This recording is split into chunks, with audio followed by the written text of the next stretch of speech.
Hello children, आज की class में हम चैप्टर 4 सिंपल इक्वेशंस एक्सरसाइज 4.4 का question number 3 solve the following को करेंगे। यहाँ देखिए फर्स्ट पार्ट इसका दिया हुआ है। Irfan says that he has 7 marbles more than 5 times marble Parmeet has.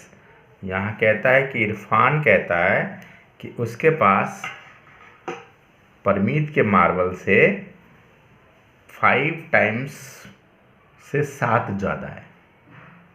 एक बार समझिए, 5 यानी हम इस लैंग्वेज में इसे इस तरह से भी समझ सकते हैं कि परमीत के पास जो नंबर है उसको हम 5 टाइम्स करें, यानी 5 से मल्टीप्लाई करें और 7 को अगर हम ऐड करें तो इरफान के पास मार्बल है उसकी संख्या पता चलेगी। अब यहाँ इन्होंने बोला है कि इरफान के पास जो है वो 37 मार्बल्स हैं। तो हाउ मार्बल्स डज परमीत है, यहाँ आपको बताना है कि परमीत के पास कितना मार्बल है। तो इसके सॉल्यूशंस के लिए फर्स्ट ऑफ ऑल हम एज्यूम कर लें कि परमीत के पास कितना मार्बल है। तो let the number of marbles Parmeet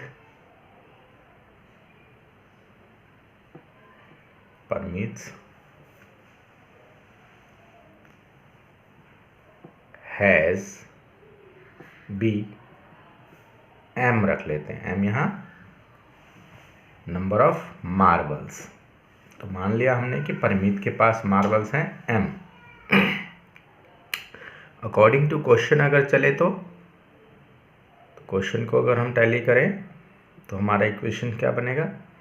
तो देखिए ध्यान से, परमीत के पास जितने मार्बल्स हैं उसका 5 टाइम्स मोर है 7, दैट इज इक्वल टू 37। यहाँ इरफान के पास 37 मार्बल्स थे, तो अगर हम 5 टाइम्स मार्बल परमीत के मार्बल से और उसमें ऐड 7 करें तो 37 यानी कि इरफान के इक्वल होता है। ये आपको इक्वेशन मिल गया। अब इस इक्वेशंस को हमें सॉल्व कर देना है।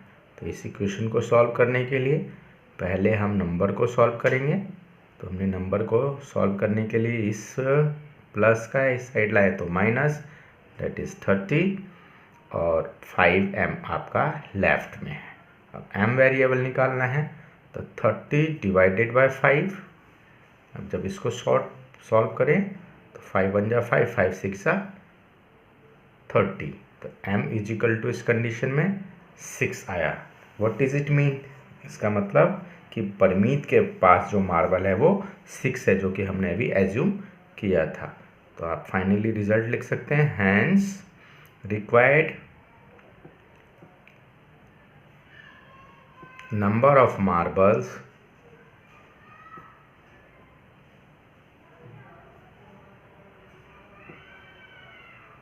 per if permits has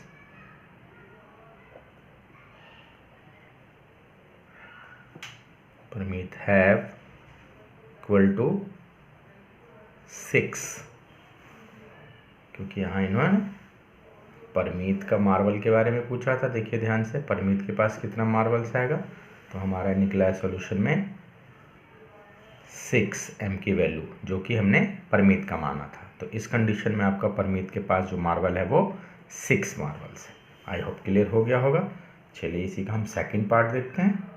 चलिए सेकंड पार्ट इसका देखते हैं। यहाँ दिया हुआ condition, Lakshmi's father is 49 years old, यानी लक्ष्मी के पिताजी की जो उम्र है वो 49 ईयर्स है।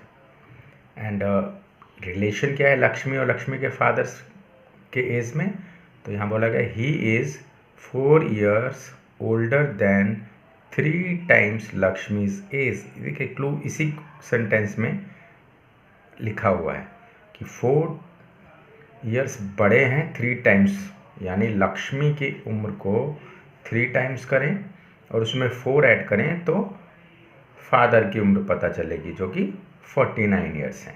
तो आपको बताना है लक्ष्मी की उम्र क्या होगी। तो इस कंडीशन में हमें लक्ष्मी की एज निकालनी है, तो हम यहाँ लेट लक्ष्मीज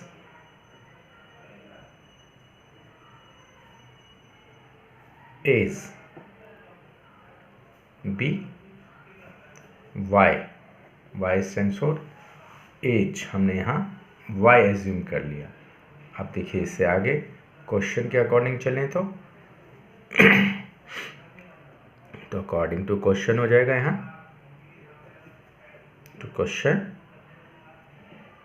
को अगर हम टैली करें तो इन्होंने बोला है कि जो लक्ष्मी की उम्र है उसका 3 टाइम्स में 4 अगर हम ऐड करें तो उनके फादर की एज मिलती है, और फादर की एज यहाँ गिवन है आपका 49 ईयर्स।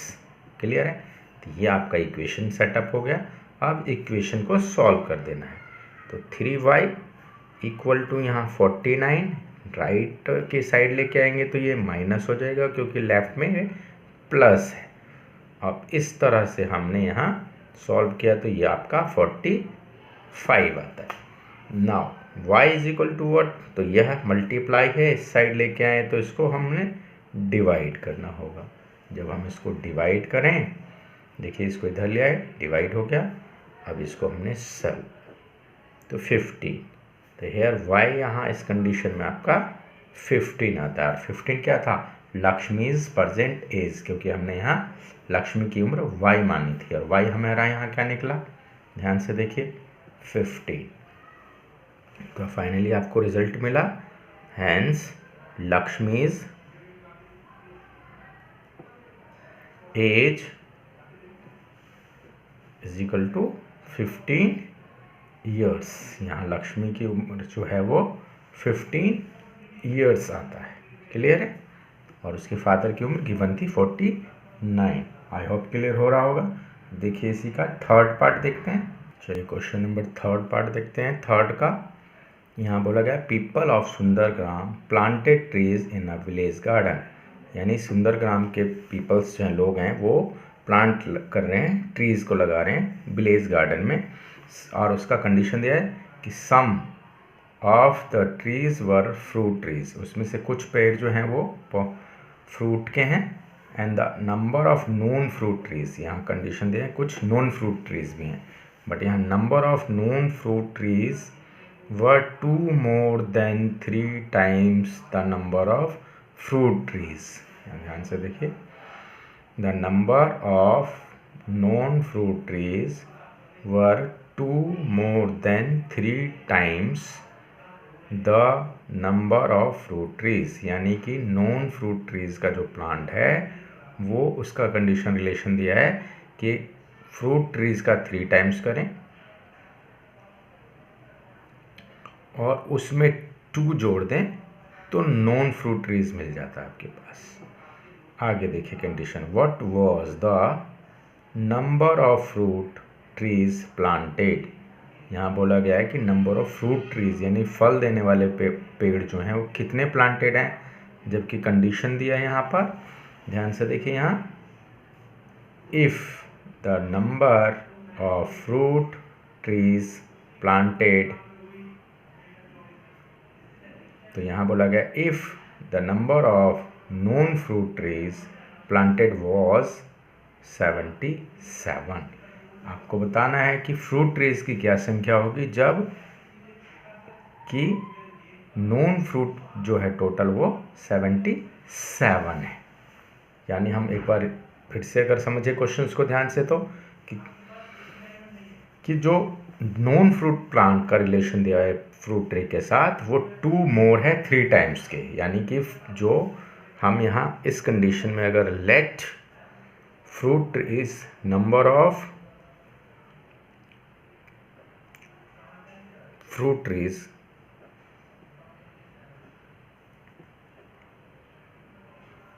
बी टी रख लें, t stands for fruit tree, तो हमने यहाँ एज्यूम कर लिया कि जो नंबर ऑफ फ्रूट ट्रीज हैं वो हम टी रख लें। तो क्वेश्चन के अकॉर्डिंग क्या हो जाएगा, तो according to question,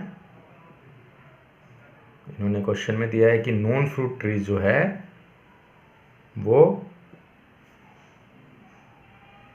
3 times fruit tree plus 2 और वो टोटल आता है आपका 77। ये रिलेशन है कि 3 फ्रूट ट्री में 3 को से मल्टीप्लाई करिए यानी थ्राइस कीजिए और 2 ऐड कर दीजिए तो number of known fruit trees मिल जाता है। अब इस कंडीशन में आपका ये इक्वेशन सेटअप हो जाता है।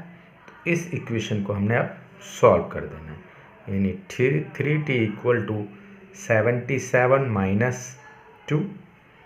इसको हम सॉल्व करें तो 75 आता है इस कंडीशन में। इधर 3t है। अब इस 3t में से t की वैल्यू हमने फाइंड करनी है तो 77 डिवाइडेड बाय 3। इसको सॉल्व करें अगर हम रिड्यूस करें तो 25 आता है। तो यह t इज इक्वल टू 25 और यहाँ t हमारा क्या था, हमने एज्यूम किया था नंबर ऑफ फ्रूट ट्रीज और यही पूछा गया है आपसे। तो नंबर ऑफ फ्रूट ट्रीज आपको क्या मिला 25। फाइनली इसका लास्ट स्टेटमेंट दे सकते हैं आप, hence the number required number of fruit trees यानी फ्रूट फल देने वाली ट्रीज जो हैं ट्रीज वो आपका है 25 इस केस में। ओके, आई विल, मेरे ख्याल से आपको क्लियर हो गया होगा। चलिए इसी एक्सरसाइज का हम 4th क्वेश्चन को देखते हैं। आपको दिया हुआ है सॉल्व द फॉलोइंग राइडल, पहेली दे रखी है। यहाँ बोला गया है I am a number tell my identity. यहाँ बोला है कि मैं कोई नंबर हूँ, मेरी पहचान बतानी है। Take me 7 times over and add a 50, यानी आपने मेरे में 7 टाइम्स लेना है और 50 ऐड करना है। तो वो किसके इक्वल होगा, to reach a triple century. Triple century means 300। You still need 40, यानी 300 ट्रिपल सेंचुरी होने में 40 की ज़रूरत पड़ेगी। तो इस क्वेश्चन को सॉल्व करने के लिए फर्स्ट ऑफ ऑल हम मान लें कोई नंबर, तो let the number B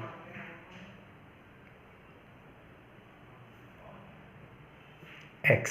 suppose कोई नंबर है जो मैंने सोचा है i, जिसको यहाँ कहा गया है वो x है।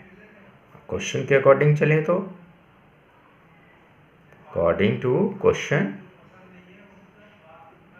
क्वेश्चन के अकॉर्डिंग अगर हम चलें तो स्टेटमेंट हमारी बनती है, क्वेश्चन को ध्यान से देखिए, 7 टाइम्स x प्लस 50। इन्होंने किसके लिए, ट्रिपल सेंचुरी के पास पहुंचने के लिए उसे 40 चाहिए। व्हाट इज इट मीन कि 300 में 40 कम है, यही मतलब बना। अब ये आपको इक्वेशन मिल गई। अब इस इक्वेशन को आपको सॉल्व करना है।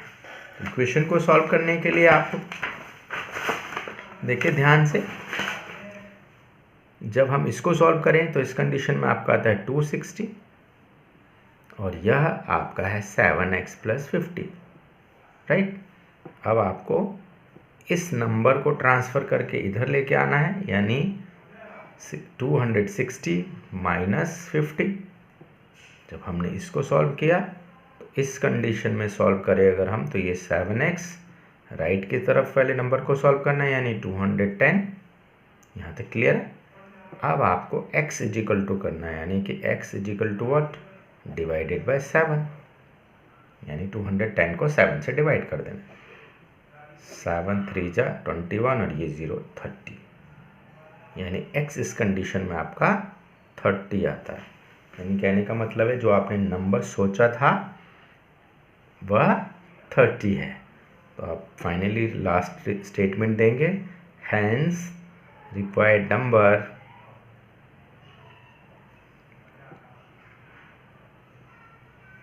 इज इक्वल टू 30, यानी वह 30 नंबर था जिसे आइडेंटिटी में जो पूछा गया था यहाँ कि क्या नंबर है, तो वो नंबर है 30।